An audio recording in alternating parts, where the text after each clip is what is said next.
അങ്ങനെ ആറ്റുനോറ്റിരുന്ന് എമ്പുരാൻ പോയി കണ്ടു. ഫാൻ ഷോ തന്നെ കണ്ടു. ഫാനാകുമ്പോൾ ഫാൻ ഷോ കണ്ടതാണല്ലോ. ദാ പ്രൂഫ്, ടിക്കറ്റും ഉണ്ട്. ഇപ്പൊ റിവ്യൂ പറയണത് എന്താന്ന് വെച്ചിട്ടുണ്ടെങ്കിൽ, കാറിൽ റിവ്യൂ പറയുന്ന ആൾക്കാരനെ കോപ്പി അടിക്കുന്നതല്ല കേട്ടോ.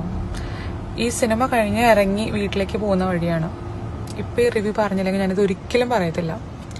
പടത്തിനെ കുറിച്ച് എങ്ങനെ ഉണ്ടായിരുന്നു അഭിപ്രായം എന്ന് ചോദിച്ചു കഴിഞ്ഞിട്ടുണ്ടെങ്കിൽ, എൻ്റെ അഭിപ്രായം പോരാ എന്നുള്ളതാണ്. ഇന്റർനാഷണൽ ഡ്രഗ് കാർട്ടൽ, നാഷണൽ വർഗീയത, പിന്നെ ലോക്കൽ എന്തൊക്കെയോ കാട്ടിക്കൂട്ടി ഒരു തമിഴ് തെലുഗു പടം കാണുന്ന ഒരു ഫീലിൽ പോയാൽ മതി.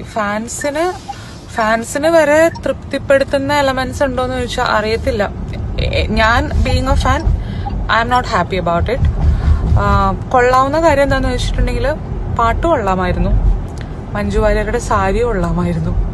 അതൊഴിച്ച് 3 മണിക്കൂറോളം അത്യാവശ്യം നല്ല കത്തി തന്നെയാണ്.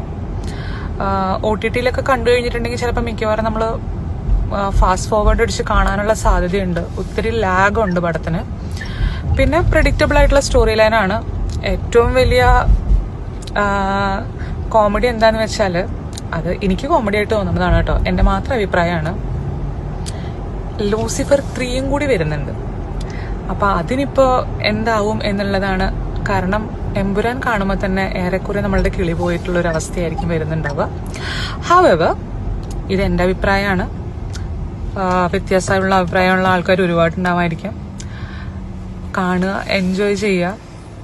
എൻജോയ് ചെയ്യാത്തവര് തമ്പുരാനെന്ന് വിളിക്കുക. അത്രയേ ഉള്ളൂ.